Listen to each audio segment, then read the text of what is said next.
Incorporated. Just touch base and give you a little update on the Caprice PPV. You can catch most of that, what we did yesterday on Cardell's channel, the Swaps and Stuff Garage. Austin Brothers Racing stopped by. We had a good time, man. We tuned and tuned and tuned. The cam is so big, with such a tight lobe separation angle. I'm getting a lot of reversion back through the exhaust, and it's still messing with the O2 sensors.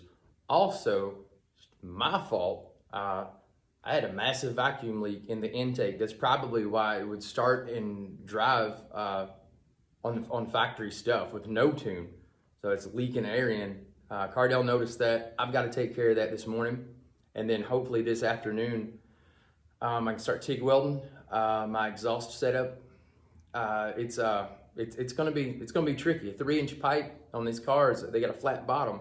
So you put a 3-inch pipe and a muffler under there, you're gonna have just a few inches of ground clearance, and it's gonna look kind of tacky. We're not gonna have that. So I gotta get some pie cuts made and wiggle those through there. I'm thinking I'm gonna run the exhaust inside the transmission tunnel, right? And we'll see how that works. It's gonna be a booger. I know for sure. I was trying to fit things up without welding, and it's tight, man. It's tight. But if I do figure this out and I make the special little snaky bends, I'm gonna make a couple of them. Probably give Cardell one, see how he likes it. I know he's got a couple PPVs. If that works out, then hopefully I can just make a bunch of them, and then start sliding them to the friends and whatnot. So we get these vacuum lines taken care of. We'll get some shots of the TIG welding and how that's going, and we'll go from there.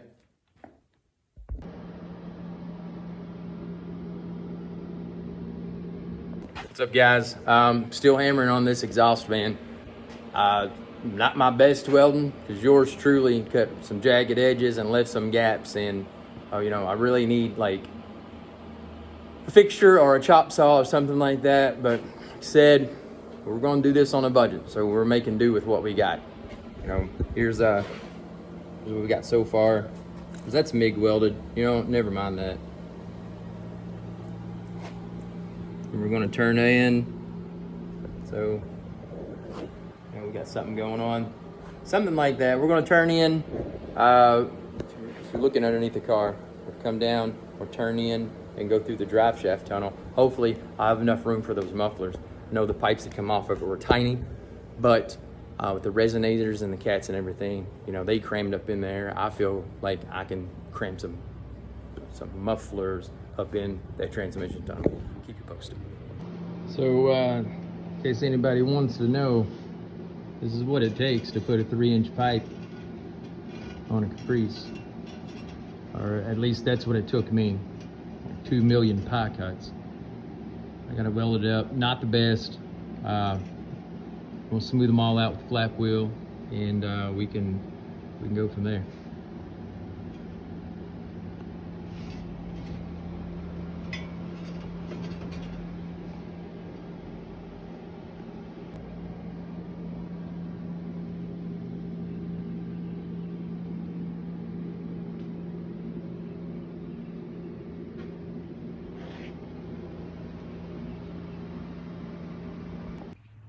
All right, what's up, YouTube? Cam Incorporated. Just got my exhaust on. I'm gonna say, unless you can weld, and if you can TIG weld, you can make pie cuts, you can do all the things necessary to fabricate a custom exhaust for whatever it is, man, don't do it. Not on this car. I probably got a good 16, maybe 18 hours in this. I'm not the best, but I can weld, okay? And this took me a while.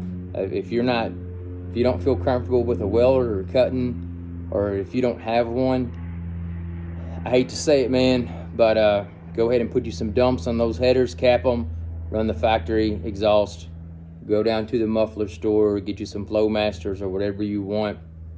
And this isn't this isn't for the faint of heart. But since I got you guys on here, I'll show you what we got.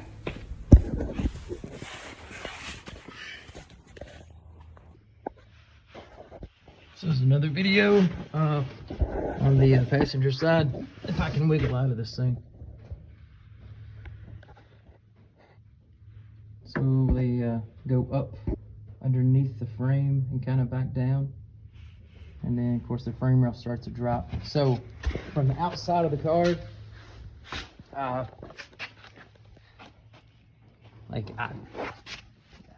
other than that one pipe, man, it's pretty clean, right? Okay, so the mufflers are hanging down, but we can't win them all, and I'm not about to go up over the rear axle, and I'm done welding, man. I'm done welding. This is as good as it's gonna get. So if you can see, also installed a dipstick tube. Talked to SwapsGarage, got all my vacuum leads fixed, got a dipstick tube so I can actually check the transmission fluid. So I guess that pretty much wraps up the muffler and the pipe install. Guys, I was tired, man. I had to come in and get a shower. Kind of burnt my face from welding. But couple things to recap. Don't try this. It's not worth it, man. There was just so much work involved. The dipstick tube, I think B&M's got one, Genetti Racing. It's well worth it.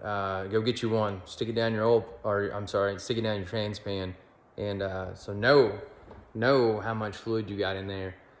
Other than that, yeah, it's pretty straightforward. I think I got a Vibrant 1142 muffler resonator type things. I got the knockoffs. It's a lot louder than I anticipated. I wanted it to sound strong, not like Wake the Dead. It's just a little bit less loud than having uncapped headers. So maybe in the future I might get some glass packs or something and run and tie those in before the mufflers I got, because that dude is crisp.